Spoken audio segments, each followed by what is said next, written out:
All right, welcome back, everybody, to another show of Flyway Connections. My name is Chris. Again, I'm here with my buddy Joe. Joe. Yo, what's going on today? So, So go ahead, man. let's bring it into this episode. Today's episode, first off, man, I feel like we haven't done this in a while. Yeah, no, man. Got into the season, but today's episode, I'm glad to be back.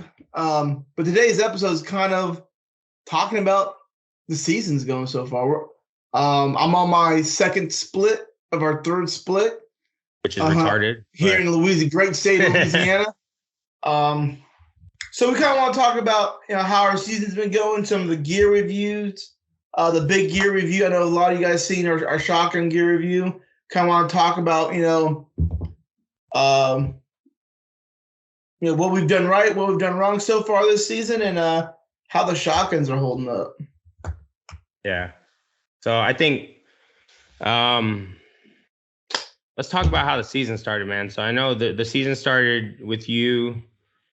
You guys went out a couple times. I know with me, I went out a couple times that I kind of struck out. Just I think one, not because of, I guess, birds not being here, but because me not doing the scouting I should have done, just kind of blindly going. Yeah. And then, man, forgetting how crazy public land can be. Because I remember I called you and I told you, I was like, oh yeah, I'm going out. And I think I showed up like at 4 a.m. That place was packed. Yeah. I was literally in that. And that was one of the reasons we didn't get any birds, because we were one of the last guys in there. So just a couple stupid rookie mistakes. And then I got, so nobody knows, I got a job with the county. Shouldn't have taken the job. Should have done like what I said after I retired, got for it. Law dog. He was a law dog. Took a year off. I should have took a year off. Just worried about hunting, but man, the schedule messed me up. Then finally, my people don't know the reason.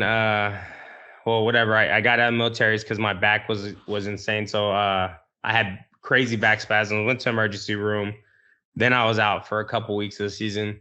So I missed a lot. Then finally went back out. When I went back out, I had that banging hunt. Sent a picture of Joe. It was the greatest feeling in my life. It was fun. Just shooting birds out there. There was a lot of green wings, which I was surprised. Yeah. But that mallard I shot, there was a couple woodies we didn't get to shoot at.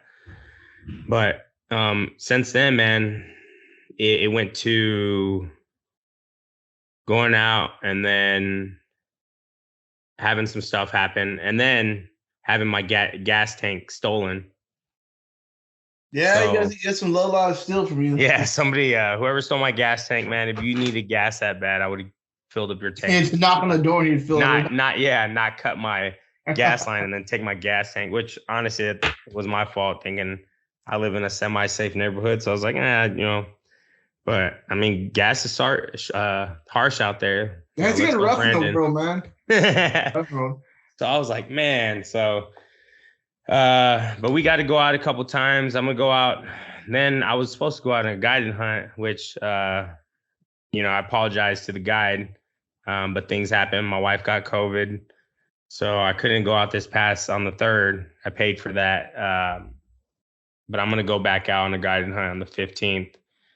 But this weekend, I'm going to try to go out again and try to hit hard before the season ends, and hopefully we can get some more birds. But man, I think the biggest thing for me was, and we'll get into this a little bit more in depth, but and we'll talk about this, but some of our mistakes, and I'm going to go ahead and bring it up just right now. One of my mistakes, and then we'll get more in depth later once we talk about how your season went. But I think my biggest mistake was preparedness, not being as prepared, which is kind of retarded. I should have been a lot more prepared than expected. But yeah, man, we'll get a little bit more into what we regret and what we can change for next season. But how'd your season go? So my season was slow, man. Oh, my season's not over yet. And I still have, once our split opens, I'll have about 5 more days, or no, not 5, 20 more days of duck hunting. and then I'll get a little bit overlap on the goose, and then I'm gonna try to hit up some contrary and snow goose. But here in Louisiana, man, like I overestimated this season, big time. Couple good things. I had I still do. I have a good lease, and my teal season. I know you guys seen some of my Instagram pictures, and I know Chris was down here for a while, hunting with me. I had a banger teal season, like a good teal season. And then during the teal season, we're seeing a lot of big ducks down already, real early, which I thought was kind of odd for Louisiana, but I was kind of excited. I was like, man, if my big duck season is half as good as my teal season, it's gonna be a banger down here. Yeah. So duck season rolls around, and it was slow. The first split was super slow. I didn't really. I'll tell you that first split. I shot a duck, one. Just super slow, man. We were on the lease, but I will say for ducks it was super slow, but it wasn't bad for the geese. My pit was holding more geese than anything, and that's not a bad thing. I mean, we all like speckled bellies, but as much as I like goose hunting, I like the way ducks work. I like duck hunting a lot more. This year I became more of a speckled belly hunter just out of necessity. Yeah. Then so far, I mean, things have picked up this second split. We've done a little bit better in my lease. I can count on one hand how many times I've hunted public land this year.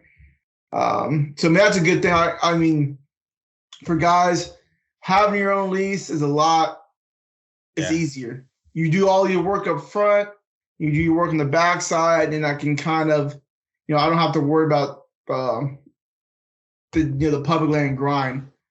But what I'll say is, on public land, I can move where the ducks are. On your lease, you're limited. And then when you're, leased up rice fields, I have, 2 rice fields. I'm hunting about I have about 2 80-acre rice ponds next to me. I mean, they're big, big fields. But then I look, but some, the ducks will be 3-4 fields over, and they're just dive bombing in another field where there's low pressure at. So I mean, that is what it is. But the second split, man, I got out of the state, and I hunted out of state a lot this season. I hunted in Arkansas that we talked to, with a good buddy of mine, old Sharp, and we had a decent duck hunt, and we're out there with Val and Honor, and we did pretty decent duck hunt, got to kill some ducks, but then that goose hunt was a banger goose hunt. We had a good goose hunt, and then came back to Louisiana, scraped up a few birds, and then we got I went up north to go visit family. And I know some of you guys follow me on my Instagram, my Facebook.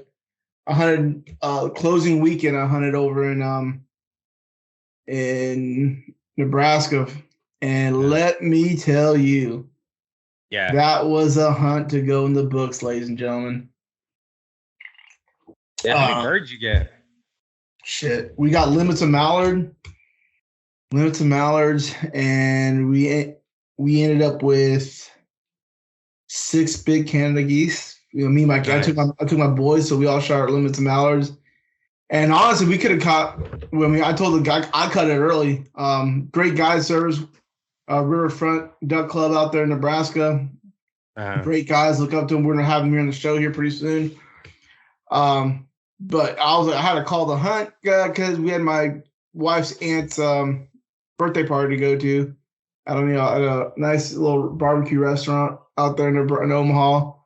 But honestly, we were limited on ducks, and we shot 2 big Canadas, which I shot my first. I shot a big banded Canada goose out there. So that was pretty neat, shooting a band with my both of my boys. but Oh, I so couldn't fit it. I couldn't fit any more yeah, birds in my dang. I mean, we drove my wife's car up there. yeah. I mean, we That's could what I have was about shot. to ask you. Yeah, we could have shot up to 15 Canadas, Canadians, but those Canada geese, man, I couldn't fit. Yeah, that's what I was about to 15. ask you. I was like, so did you take a cooler and clean them up there, or did you Yeah, I just had my cooler. I had on my Yukon soft shell cooler. and you just So cleaned them up there? cleaned them, vacuum packed them out there, vacuum sealed How long them. did it take you? All those birds and the geese, about an hour and a half. Clean them. Nice. Well, you had the boys helping you, huh? Yeah, I had my slave workers. Yeah.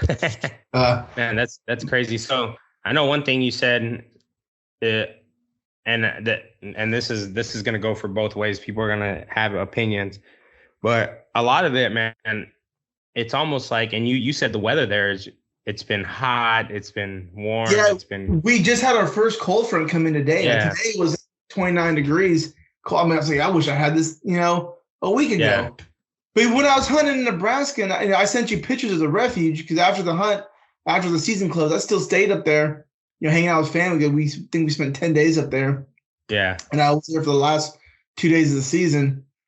I went to the refuges and we kind of scouted around and looked, but it was 50 degrees and no snow in Nebraska in late December. And there was birds everywhere in the refuges. I mean, just thousands. Yeah. And I mean, that's where they want to be. They're gonna, those birds aren't stupid. They're gonna use the least amount of energy, and they're not gonna migrate. They're only gonna migrate as further south they have to survive.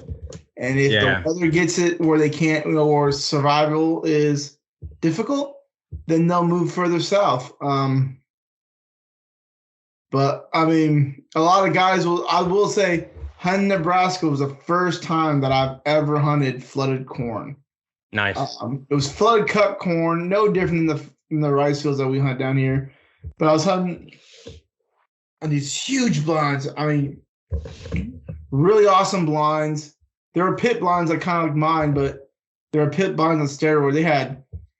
They had gas heaters in them with gas connections.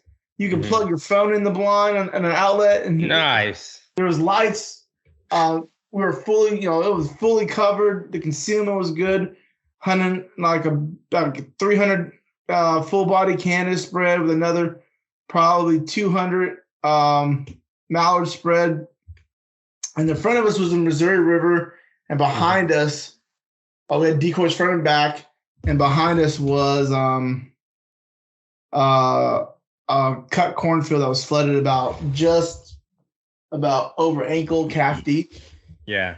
And bro, when I'm saying there was ducks, my oldest looked at me and he's like, "Dad, this looks like a DU commercial." I mean, we were having groups of like 50 to 100 come in at once.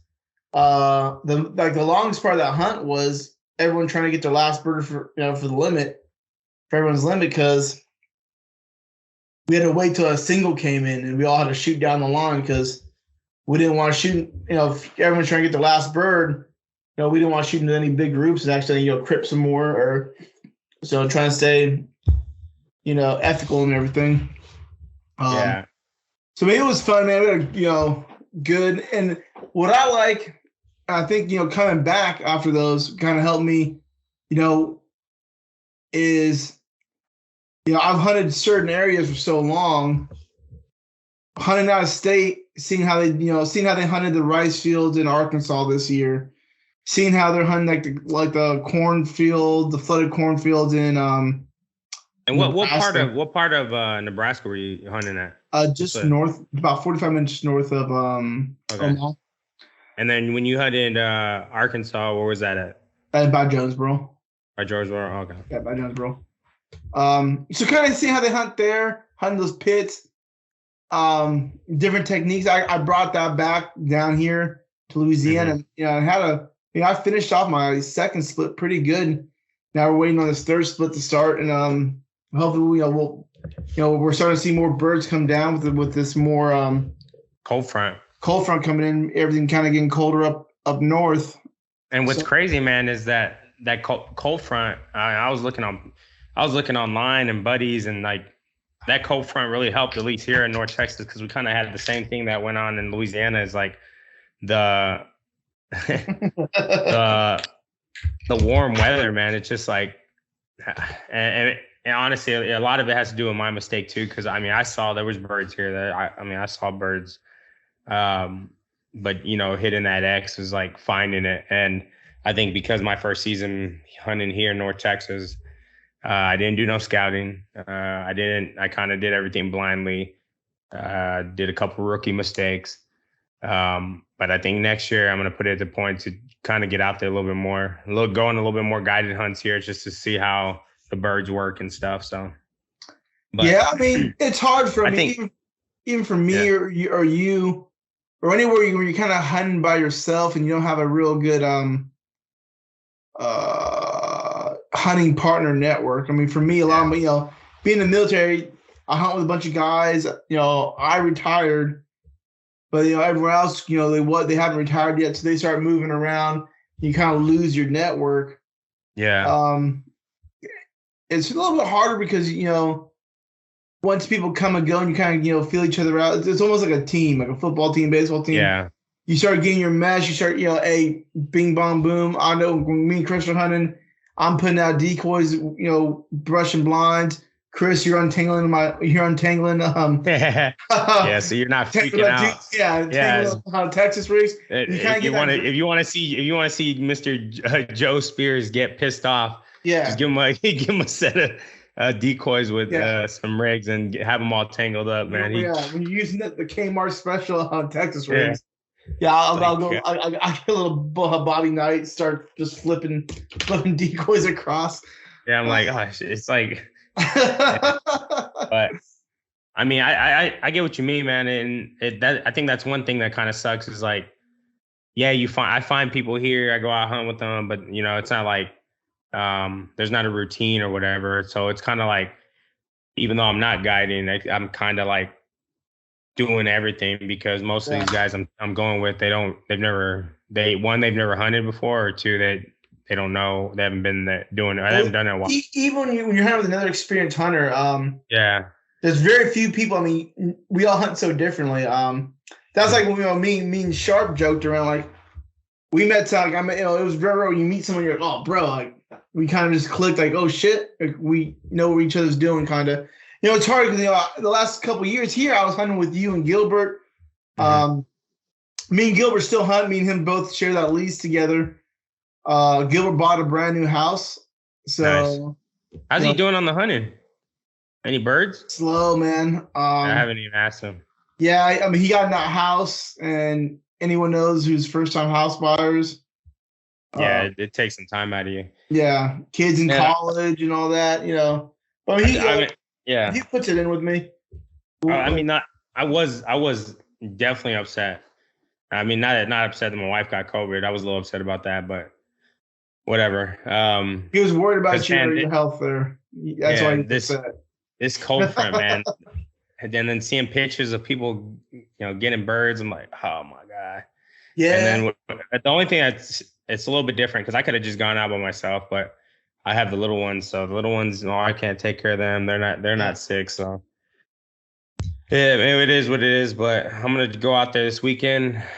I mean, honestly, man, I think the biggest thing I think I might change for next season is definitely do more scouting and be a little bit more prepared.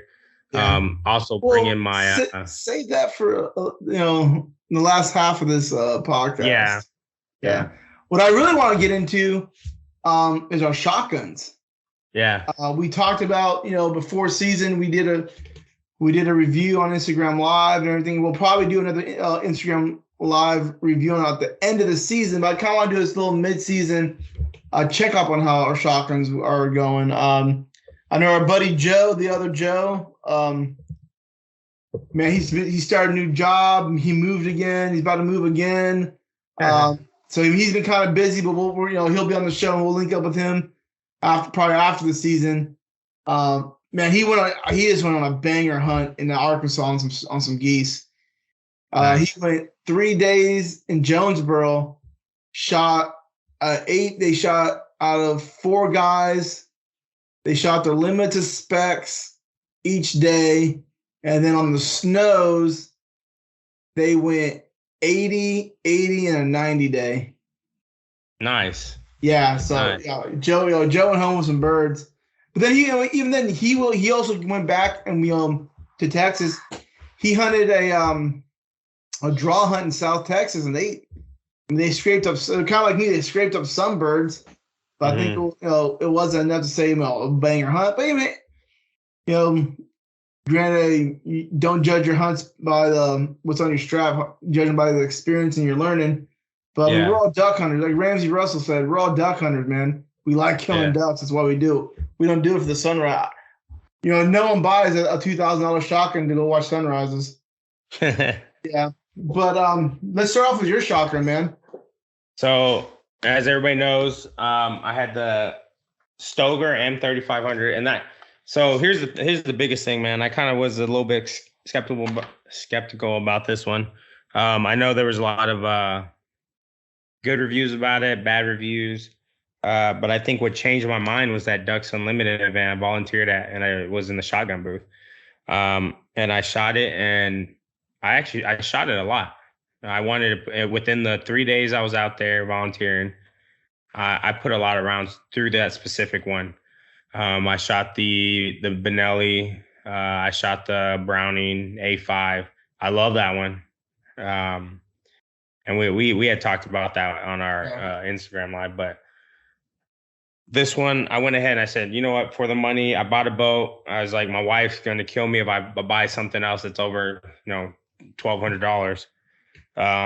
So for the price, I thought, hey, I'll take a shot. And I love it. I had no issues with it. Take a shot in the shotgun. Yeah, I had no issues with it. It hasn't jammed on me. I haven't cleaned it the whole season. I put a lot of shells through it. From the teal season when we went down there, I put in shells through it then, to coming back up here and hunting, putting the rounds through it. And I've been shooting I started out with the Cold Black Duck, the Pattern Master Cold Black Duck. Yeah. And I switched it out when I got up here and my season opened up. I just used the Goose. I haven't had no issues with it. I've dropped it. I even it slipped and dropped in the water. And man, it's like new, like it's just like butter. There's no resistance, no nothing. Everything. No grittiness, no grittiness. Well, that's because that's an inertia gun, right? Yeah. Inertia gun. And man, I love that. The bottomland pattern. Man, I've honestly had no issues with it. No issues. We'll see. This is my first season hunting with it. I'm not done with it. I'll take it around. The rest of this is January, and then probably a conservation goose hunt. If I can get on it, the one in Oklahoma. And I'll put some rounds through it. We'll see next year, see how it lasts. But as of right now, man, I've had no issues with it. Not jammed once. So you don't have any honestly, cons of it? No cons of it. Really? And I think, I'll tell you this, I think I was a little worried because... Ladies and gentlemen, I think he's fanboying. Yeah, Stoker, what's up? You want to shoot me an email later? No, I'm just kidding. But I think I was a little worried, and one of the reasons I was worried is because it comes with the different solenoid tubes for the and I think you told me a certain size shot won't recoil it. Yeah, and I think that was from experience from dealing with another one of the guys. Yeah, he has the same gun you have. But does he have the 3000 or the 3500? I want to say the one that can shoot a 3.5 inch, the 3500. Yeah, that's this one. Yeah. So, but his was a year before yours. Yeah. And he had to shoot, what do you call it? Dove loads or whatever. There was like some little weighted solenoid he has to put in the buffer spring for it. And see, I went dove hunting, man, and But did yours come? Did yours come with all that? Yeah, it came with 2, but I didn't change it. Yeah. And I went dove hunting, and it shot fine. Now, granted, I didn't shoot like limits of dove. Yeah. And I only went out twice, so it wasn't like I was out there every day shooting dove. Now, like we were talking, where I seen, and I know I'm going to tell you the pros and cons of my gun. I have pros and I have cons. Well, you're a little bit more. I think you bitch about the smallest stuff more than most people would. But yeah, but I'm for me, I don't know if it's bitching because I can say it. I don't want to say bitching. I want to say it's something that because you've been dealing with shotguns most of your life, versus me who haven't been dealing with shotguns most of his life. I think a lot of it's owed for the listeners, man. Like I owe it to them to and not I think to have clarity. What I will say is the only thing I do want is a bigger bead, but I think that's just a personal preference. Yeah. How many inch barrel is that one? It is 28 or 26. Check the other side. It's a 26. 26 inch? No, it's 28. 28. So yeah, that's one of my biggest gripes with the gun I have now is a 26 inch. Yeah, it's a 28. Yeah. I like a 28 barrel. I don't know why. That Benelli Nova is a 26, ain't it? Yeah, it's a 26. No, the Benelli Nova is a 26. 24. Or 24, yeah. I knew it was smaller. But I think that's another thing, man, is I don't know, maybe it's just me, but I like the length. I do. Yeah, I do like that. Now, the Benelli Nova is the one that I used to have, and that's when I was shooting those. I had the 24 inch because I was shooting those little tight beaver sloughs in North Carolina. Yeah. So I was killing a lot of wood ducks in the little tiny button brush. So but so what shells were you running mostly? Were you kind of running a mixture, or did you kind of? So I wanted to shoot a lot more Boss, but there were. If anybody's heard and check out our other podcast, there were some back orders or whatever, and we ended up getting some. I got a hold of some. I shot most of the Boss during teal season. Yeah, and I mean the season got and this is why I would say another thing is I don't want to say hoard your shells, but get your shells before the season. Get your shells that you're going to use. Yeah. Just like we said on the Boss, don't hoard them, ladies and gentlemen. Don't hoard them, yeah. But I mean, get your shells. Need, but yeah, definitely. If it ain't like years past where you think, oh, I'll get it the morning of, or especially if you're traveling, you really don't know that how everything's going to go. Bring a good amount of shells. Don't try to chance it on space and all that. But what I did shoot a lot of was because I could get a hold of it was I did shoot steel. I shot Kent heavy shot. I shot Heavy X. I love those. Those are actually the tungsten. Yeah, those are tungsten. Well, it was the mix ones. The mix. Yeah, it should be the tungsten. Heavy X should be like the tungsten alloy. Man, I love those. That's actually when I shot that big mallard, that big Drake.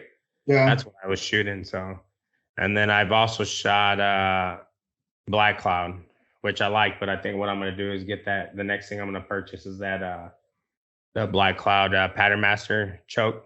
Yeah, that's what I have one of those. I'm gonna get that, but man, sometimes I had to go cheap, and I know it sucks and I hate it, but some of the shells weren't there, and it was all I could get was, Yeah, but what I will say about that, we kind of talked about it with Hayden Richard.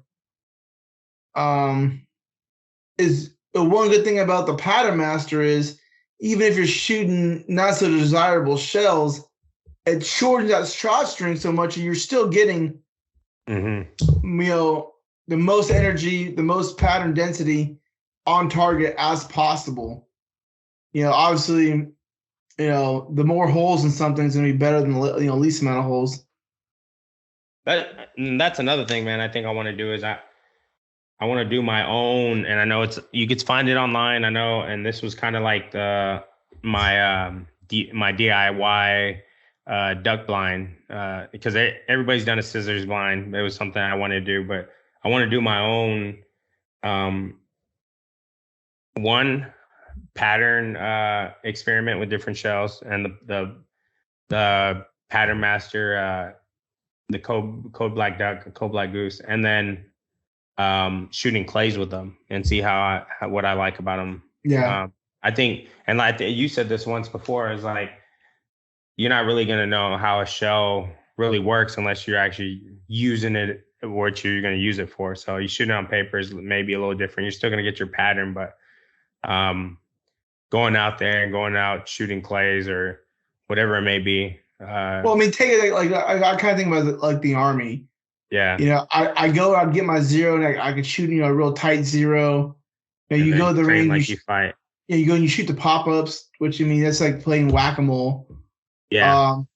But then you go to like a moving target on a KD range or something, and you're like, oh damn, I'm trying to shoot this moving target at 300 meters with a 5.56. It's a little more difficult, and you know your zeros, but there's more variables into it. So I mean that's why I say, hey, get your patterns. But for me, I get my pattern. And once I see how my pattern is, I know that hey, I got it on paper. I kind of know where I like it. I go straight to that clay range. I shoot, during the off season, I try to shoot clays twice a month. Yeah, I think that's what I'm going to try to get out and get some clays done too. Yeah. I actually bought me a clay machine down at that's what we did. That's what I did this year, season 2. Yeah, so I'm going to take the kids out. We'll do a little bit more shooting. One, I think Damien's fine. My daughter, I want to get her a little bit more comfortable with it. So yeah, but I mean, their shotguns, man. They're loving it. Damien wants to. He started shooting the Benelli, and he's loving it, man. I think nothing wrong with 20 gauge, but I don't know. Maybe he just feels more powerful with the 12 gauge. I don't know. Yeah, I mean, I'm thinking about getting me a 20 gauge for next season. Yeah, shooting teal 20 gauge. But I think either I'm gonna give him that one, or he'll probably just get another 12 gauge. We'll see what he wants. Give him that one and go get yourself a $5 one. Yeah, no, I think I'm gonna try this one. I'm gonna give this one out another season. And then my daughter, she got that TriStar. She only put a couple shells to it. I mean, the thing's nice for youth or whatever. It's not the best shotgun in the world. But it is what it is for her. Yeah. Yes, and it's a good starting shotgun for youth. Yeah, it goes bang. There goes, man. But I think I'm gonna get the 410 next year for Ariana, so she's gonna start hunting. So yeah, dude, look at a pointer 410. The brand's called Pointer. That's what Stump uses a 410, and that's what he has as a Pointer 410. But so you're your shotgun man. Yeah, moving on to mine. So this year I took and I got the purchase of a Winchester SX4 hybrid in Shadowgrass. Now my pros, I like this gun. It's the highest end model they make from the SX4. It's it's a 3.5-inch, the hybrid. It has the the bronze Cerakote to it. Really like it. Like the ergonomics to it. Like the way it aims. There was a couple things I did to it. Things that kind of changed. But pros I like to it. It's a light gun, soft recoiling. The back of the stock, it has the little shims, so I could adjust it to me. So I was able to, for me, wearing waders and everything. I took all my shims out, and I hunted. That's as compact as I can. I mean, I don't have huge long orangutan arms or nothing. 5'10", not like a super tall dude. but I mean, it's a 26-inch barrel. It's gas operated, so I really like gas operated guns. Nothing wrong with the inertia. Yeah. My But bad, man. like you were talking about you had no pro or cons with your shotgun. We hunted in Arkansas with one of the guys in blind had the exact same, or actually the upgraded one that you had, although the Stoker 3500. It's the one where it was there where they have Sierra coated, then on the Sierra coated receiver and barrel. Yeah. And I think his was a Max 5 finish on the buttstock and foregrip. Good looking gun. It looked good. I think he was using a Kicks high flyer. No, he's shooting a Jebs. He's shooting Jebs choke. But the issue with it was it only shot half the dang time. And you could tell the guy was frustrated. I usually travel with 2 guns. If I'm traveling out of state, I always have my Browning BSP, my workhorse, with me. Actually, that was the gun I used in Nebraska. I kind of felt bad that I haven't used it all season. So I took that one out and gave it one hunt in Nebraska, and shot limited mallards and shot 2 geese with me. It works great.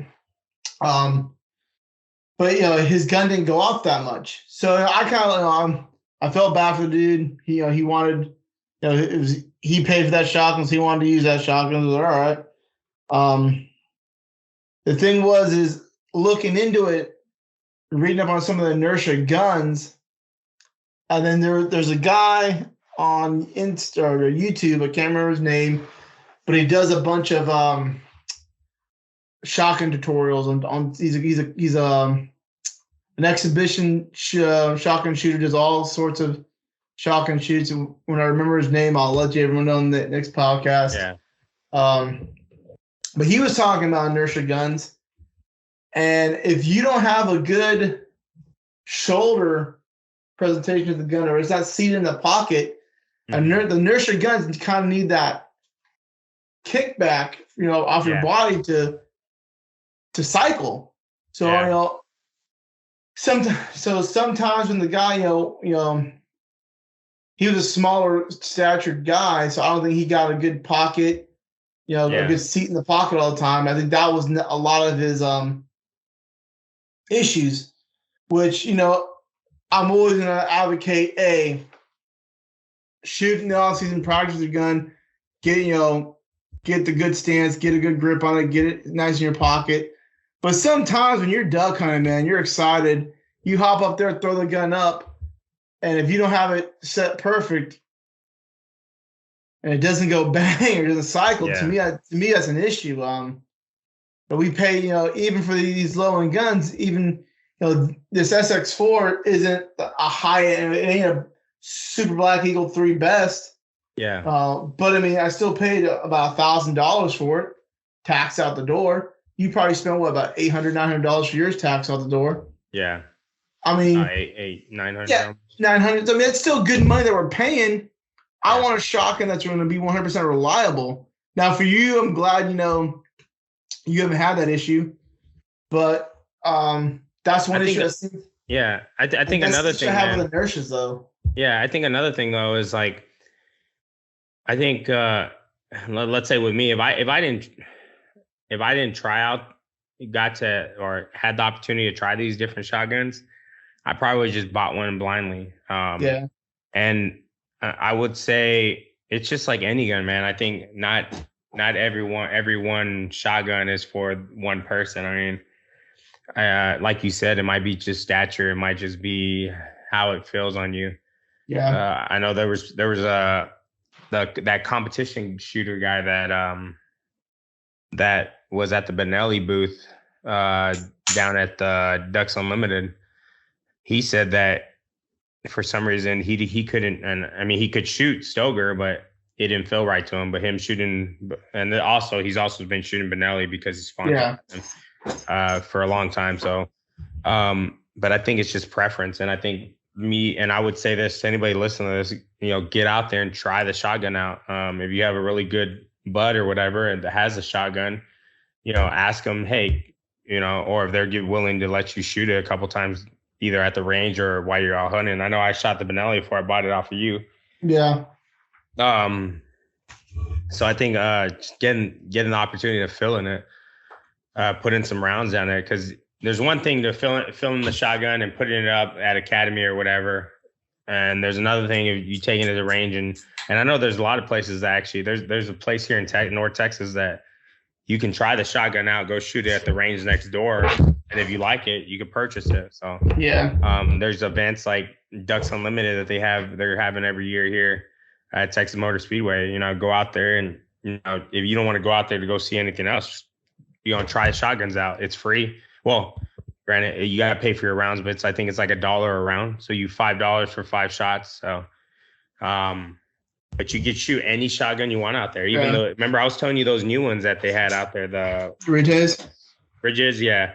I didn't mind those. I know a lot of guys. Yeah, when I shot those, I mean, they felt nice to me. But I think just for the money, I think this is why I went for that one. Not because I'm being cheap, but because for the price and for the way it's built and the rounds I put through it, I mean, I enjoyed it. So not saying I wouldn't buy any other shotgun, a different brand, because I would. So, but if you guys have been listening to our podcast or keeping up with us, I did just buy a boat too. So so it's kind of like one of the things. For my pros, before I get into the cons, pro wise, I like it's soft shooting, super soft shooting, and it's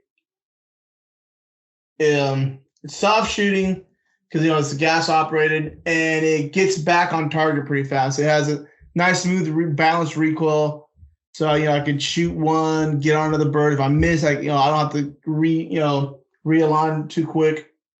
I really like the ergonomics of it. I mean, it's just such a comfortable gun in your hand. And it's, I'm really accurate with it. Had a great teal season with it, and we all know how difficult teal hunting can be. And then when I took it up into Arkansas, it shot flawlessly and accurately. I had some pretty good shots with it. Put some snows and specs and a few ducks down with it. What I'm running, I am running an oversized bead. I'm using a True Glow bead. They're waterfowl bead. I like it. It's not necessarily because I like it for just looking at the barrel and looking at the bead, country on the bead, but it's when I throw up, especially in low light, I get that good cheek to stock, get a good pocket, look down real quick, and if I can see the bead aligned with my rib, I know I have a good side picture. Now I can focus on I know my cheek and everything's good lined up, and I can focus on the bird. Like always, I'm running a Black duck on it. That's what I hunted last with it. But I've shot all sorts of chokes with it. I mean, obviously they're all pattern masters. Shout out to Pattern Master. But I've shot the Code Black Goose. I shot my decoy, Code Black decoy. I always go back to my Code Black duck. I like it's a tight pattern, not too tight. Sometimes those real tight patterns with the shells I shoot kind of beats the bird up a little bit. Shot the anacondas with it. I think I'm gonna end up getting rid of the anacondas. I like them, but I don't have no need for them really. And then the other choke I have is a Pattern Master Black Cloud because I like shooting Black Cloud. And it's not recommended to shoot the Black Cloud with the stud rings on these Pattern Masters. Now my cons. So first con is it's a 26-inch barrel. I know I like a 28-inch. I think that's what I grew up on. I grew up shooting A5s. I like a 20-inch barrel. I think I shoot better with a 20-inch barrel. It might be a psyche thing, or I might be complete crazy. But I think the 2-inch, a little longer sight radius on it kind of helps me out. Granted, I shot phenomenal during teal season. I shot probably one of my best teal seasons, shooting wise, was with this gun. So I think I might purchase a 28-inch barrel. For $200, you can get them brand new with the Cerakote dip, and we'll see which one I like the best. Other con I have is, so if you look at it here, I don't know if the viewers are going to be able to see or whatnot. And I showed it on my thing. I have a charging handle off, not an off brand, but a different charging handle, right? On it. What I did like about the charging handle it came with was it was pretty easy to pop out. I've watched Gilbert's kind of pop out on them, and when I was shopping around for guns, it was between two guns this year when I knew I was gonna give me a new shotgun. It was between this shotgun and a Brown 85 Wicked Wing. And I picked this because for the money and the reviews I've seen on it, it was like almost like, that was probably the only, I did my research, that was the only con was that the charging handle came out a lot and there's guys that were losing it and stuff. So what I did was I went on to grumpyduck.com and I bought me a new charging handle, and it's a lot, it's a little over, it's extended. I like it. It's more of a round one. Like it really hooks my pinky real well. And it's pretty cool. It has a little duck band on it. Grumpy Duck has a bunch of different little type of charging handles they have. They have ones for turkey hunters. They have cool ones that look like they're shaved out of wood and stuff. Footprint ones. They have like their duck footprint or a turkey footprint on it. But that one, it doesn't come off easy at all. I got to take a little pry it off, and I want to do some of my shotgun. And so, that was easy to fix. I still keep the other one in my blind bag with my choke, my little choke box in case something ever happened where I lost this one, but I doubt I'll ever lose this one. So only other con I have is the finish on the stock and the foregrip. I hunted teal season. Now, this is kind of a nitpick, as Chris likes to say. I hunted teal season down here in teal season. If you're not wearing bug repellent, you're gonna die. You're gonna get a blood transfusion. You're gonna, down here. Louisiana State burritos with the mosquito. Yeah. So everywhere, and I've heard this happen to Benelli's too. I have a buddy who has a Benelli's Super Eagle too that this happened to. This finish is wherever the deep off, right, and it would touch my gun from my hands, it would literally eat through the finish, the shadow grass finish. So you can see there's some parts where it's kind of just it's tan because it ate all the dipping off. So that's kind of, I'm not gonna say annoying, but it kind of aged the gun faster look wise. Yeah. And and like I said, when you pay, it sounds silly, but when you pay this much money for these guns, even though it's not like a Super Eagle 3 or nothing, but I still paid $1,000 for it. You kind of hope that doesn't happen. Now, that being said, would I buy this shotgun again? Oh, absolutely. Yeah. I felt with this season, I took the time. I felt with this gun, with the Code Black Duck, and I've shot Boss. I've shot, when I was up in what do you call it? Nebraska, I strictly shot Boss. But in Arkansas, I shot the heavy shot bismuth, the bismuth heavy shot, and the heavy hammer. Mm-hmm. And then during teal season, I strictly shot heavy shot bismuth number 6s, 3-inch. And I'll say for those, I felt that I probably shot the best with that combination of SX4 with a True Glow bead on it, with the Code Black Duck and that heavy shot bismuth heavy business number sixes. For teal season, there was days where I'm like, I couldn't miss, so I tried. Uh, Yeah. and then yesterday, no, 2 days ago, I made a good shot on a gadwall. I took the kids were out hunting. We beat up on some green wings and some spoonbills and some gadwall. I did a nice, left to right shot on the gadwall, probably about 40 yards, and code black duck with the same setup I hear. I think I was shooting the heavy hammer, and I just kind of hopped up, shot it, and it went ass over tea kettle and dropped, and we picked it up. Now it's in my freezer with some Nice. other green wings. But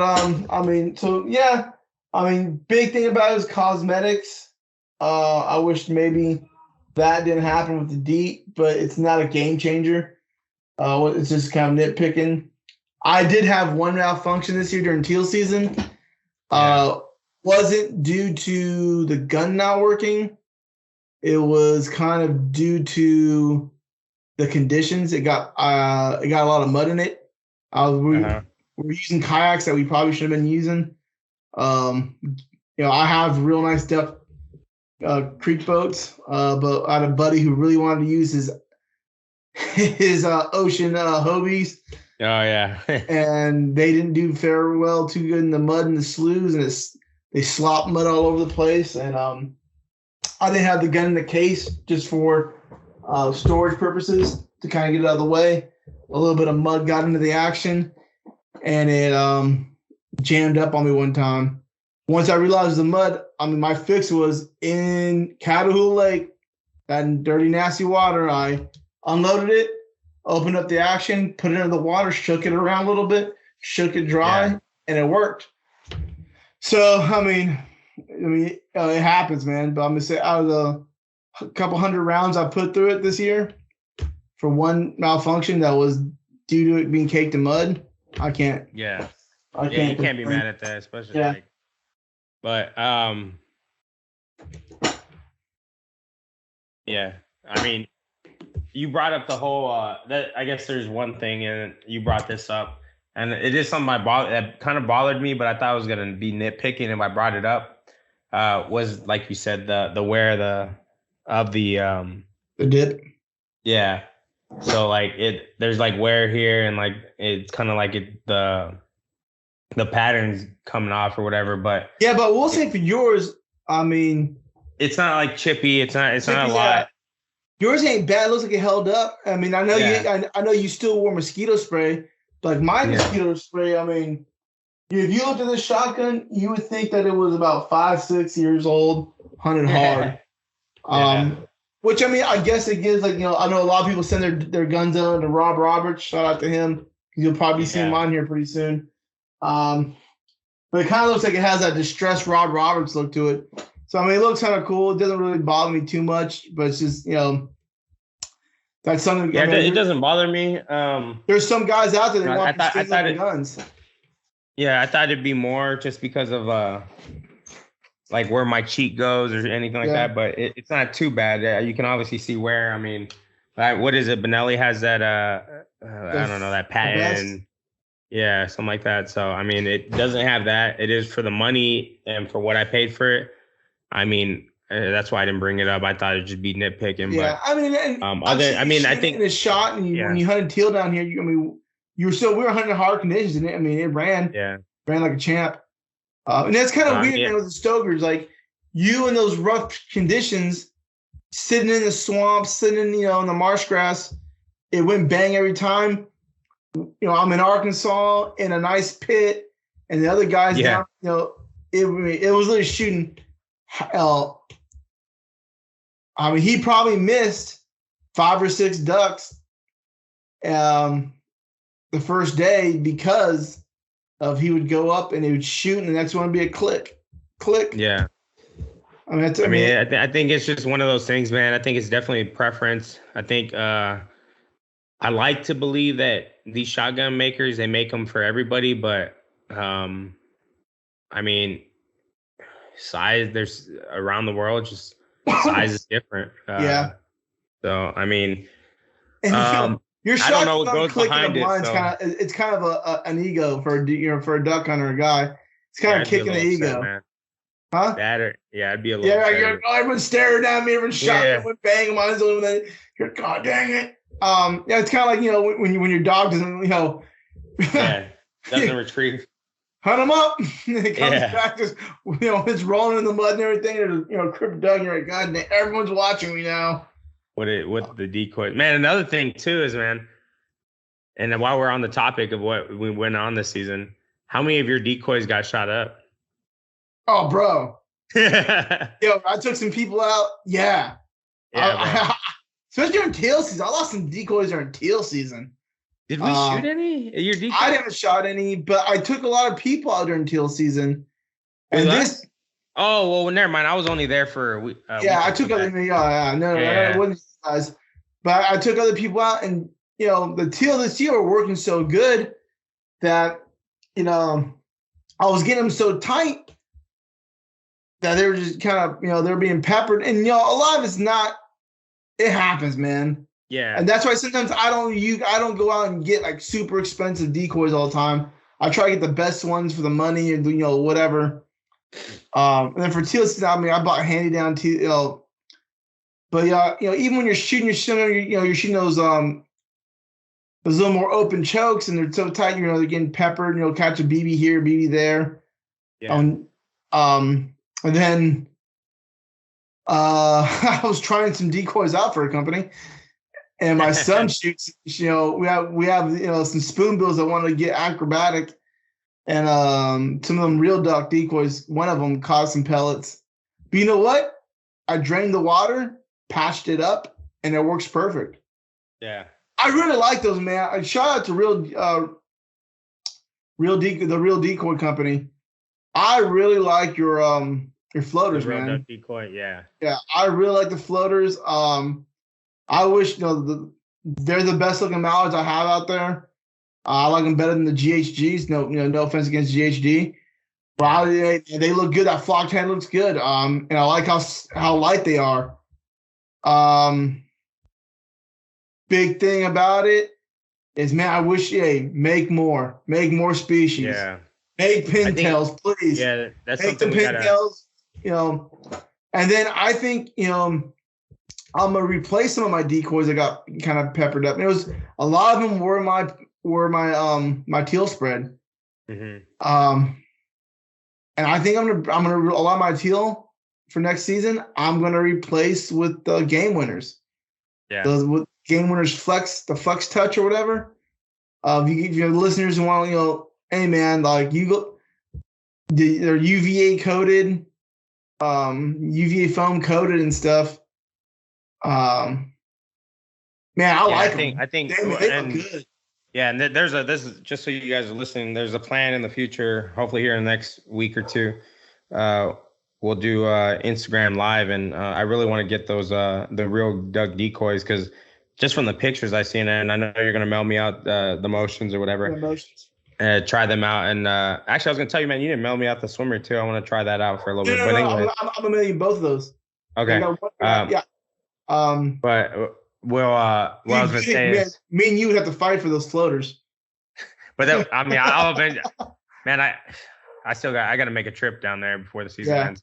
But yeah, and I really like what do you call it? Even like the motion decoys. There's days where I didn't need motion because of wind. I kept the motion decoys out there because they looked so dang good. I just didn't turn them on.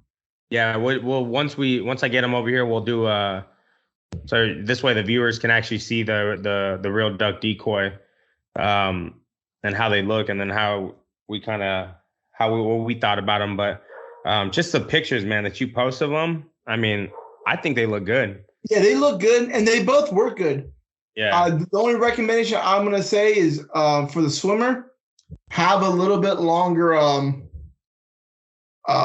Get a longer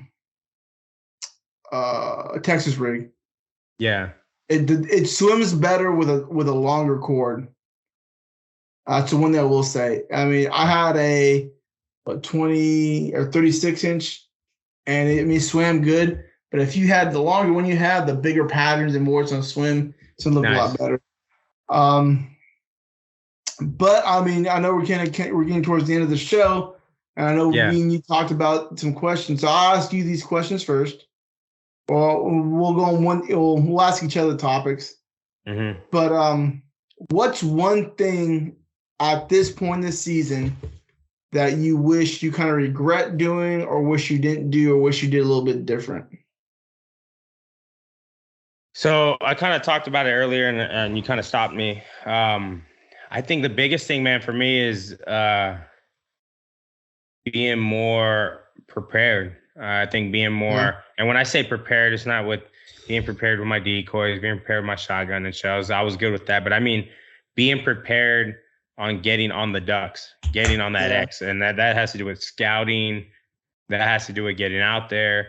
And not that I didn't go out there. I mean, I when I went fishing, I even told you when I was fishing, I saw these ducks here, I saw these ducks there. But I think this is one thing that for me is I kind of didn't want to go somewhere else where I kind of knew I've seen ducks. When sometimes I feel like, hey, okay, I'll give an example. I want to go to this lake, but I like this lake a lot that I've been going to. I think just being prepared to go to multiple lakes, Being comfortable and stuff. yeah, being comfortable. I think being my first season here, I wasn't as comfortable. Getting But in your defense, it was like, and I've had that problem too. Yeah. It usually takes me a season, moving from state to state. And this is one reason why we started this podcast, was to help vets and people who move around a lot, because we've hunted, to kind of know, learn from our mistakes. Is that first season's kind of chalked up as a learning. If you kill a handful of ducks, man, call that a win. But as long as you learn more lessons than what you killed, it's a win. So I mean, I wouldn't beat yourself up too much about that one. Yeah, but, but I think another thing, man, is because I got out there, I met some good guys. I met a couple guys hunting out there. Told me about some good spots of where I hunted at. But I think, man, just being prepared. I think that's one thing I do regret. I think one other thing I do regret is not getting out as much as I should have. And that had to do, that had to do with life. But that's life. I mean, Charlie, I'm right there with you this year, bud. Yeah, it is what it is. It happened. Next year, I think I think next year I'm gonna step it up a little bit more. Oh, we got plans next year, ladies. Yeah, next year we definitely, man. Yeah, so y'all stay tuned. I mean, this season's not over, man. I mean, no, it's not. There's you get the whole month of January, then we get after some geese in the spring. Yeah, so that's what I'm gonna do is get these geese. But I think, man, as far as regret, I think that's the only thing. As far as how I enjoyed it up here, honestly, I didn't mind it. I mean, when I was in Louisiana hunting, there's probably mallards down there, but I didn't see any. I saw mallards here. Yeah, ain't no and I get not everybody wants to shoot mallards, but for me, I was like, okay, cool. That's Chuck. I used to say the same thing until hunting in Nebraska. Yeah. I was like, oh man, I love my rice field in my Louisiana mixed bags. Then I went up to I hunted that corn. That corn that everyone complains about. And I was like, oh dog, this is where it's at. And it's crazy because when I saw that duck, I'm like, man, these are beautiful ducks. Yeah. And don't get me wrong. I mean, I still wood ducks. That's one thing I didn't get to shoot this season was a wood duck. I mean, I saw them. I shot one woody this season. Yeah, I didn't get to shoot one. I shot at a woody, but man, I still love. I mean, don't get me wrong. I still love me some wood ducks. So yeah, I mean, this would be a little weird. I say I still love me some woodies, but yeah. But man. Yeah, but man, I think I enjoyed it. I think next season I can only hope for more, and then obviously the plans that we got going on for next season, me and you, and then just stay tuned. We'll probably be in your home state. So yeah, but so let me ask you, man, what's one thing? I mean, what do you regret not doing, or what's my biggest regret? And you're gonna be shocked about my biggest regret this season. Is I regret It's kind of hard for me to say this. I wish I didn't I wish I didn't get my lease. Yeah, Yeah, and it's because I've hunted public land for so long.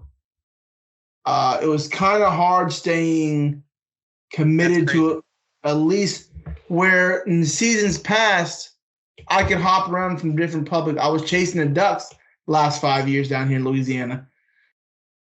This year I got a lease. I had to be, I put money into it. They're not cheap leases. And the migration just wasn't what it was. It is what it is. And there's guys with great leases out there. I have a buddy out here, Spoonbill Ventures. If you're in Southwest Louisiana and you want to go on a guided hunt, call up my buddy Gallard. OG will put you on an amazing hunt. He has an amazing lodge. He has amazing guides. He is the real deal down here in Southwest Louisiana. Look him up on Facebook. Numbers don't lie. And I mean, he killed over 4,000 teal this year. His in teal in 2 weeks. He put customers on birds, but he does it right. He has 16 different leases he can bounce customers off of. So he can kind of chase the birds around a little bit. For me, I had one lease. It was a good lease. The days I was there was days that I shot good on it. There's days we didn't shoot good on it. But having a job, working, I'm at work on days that, the birds are out there dive bombing them. I'm getting phone calls like, hey, man, did you hunt today? Because I know guys who have a couple, G has a lease right down the road from me. Oh, he'd hit me up. Hey, were you out there today? How'd you kill? I was at work. He's like, oh, man, you missed it. It was a banger out here. Yeah. He's like, we seen birds, so you're kind of like, God, leave. But I mean, that's what I regret. And the reason why I regret that is I regret I don't. I got to spend a lot more comfortable days with my kids in the blind. That was always cool. I got to take more people, introduce them to hunting. We didn't have super banging, but people killed birds, so I can't. The way I look, when you're taking kids out hunting and new hunters, I no longer judge on the piles of birds. That being said, the amount of money I spent on the lease, I could have went and got a bunch of either more gear or more guided hunts. Or my guided hunts. Now, what I'm not saying next year, would I buy another lease? Absolutely. I just kind of wish that, I'd say if I had the opportunity to lease this property again, I probably would. But I would go goose heavy on it because I realized it was a really good goose pit this year. Like, it was the best duck pit. A lot of geese are in the fields. That's me. Like you said, I nitpick a lot. Yeah. Now, coming to what I'm glad I did this year is I did a lot more out-of-state hunts. Hunting Arkansas, hunting Nebraska. Just in the month of December, I hunted 3 states. Okay. The ducks aren't. It's January, first week of January. The ducks are just now starting to come down here consistently with the weather and the migration.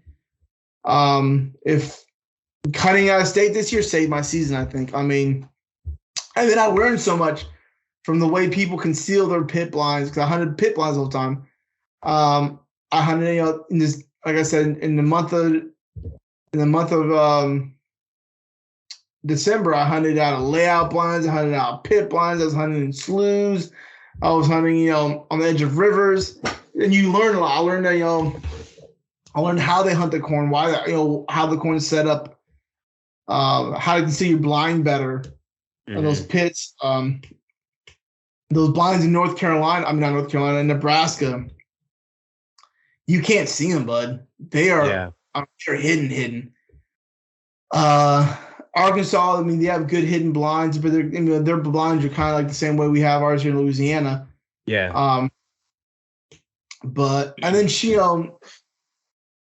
I've never been on a great, what I consider to be a great mallard hunt until I went to Nebraska. I've hunted Arkansas, 5-6 times in the last couple of years. But even then, I've never been on what you would consider a great mallard hunt. Even when I was in Arkansas, we shot mixed bags, which is nothing. That's usually my favorite. I've always told everyone that's my favorite thing to do, shoot a mixed bag.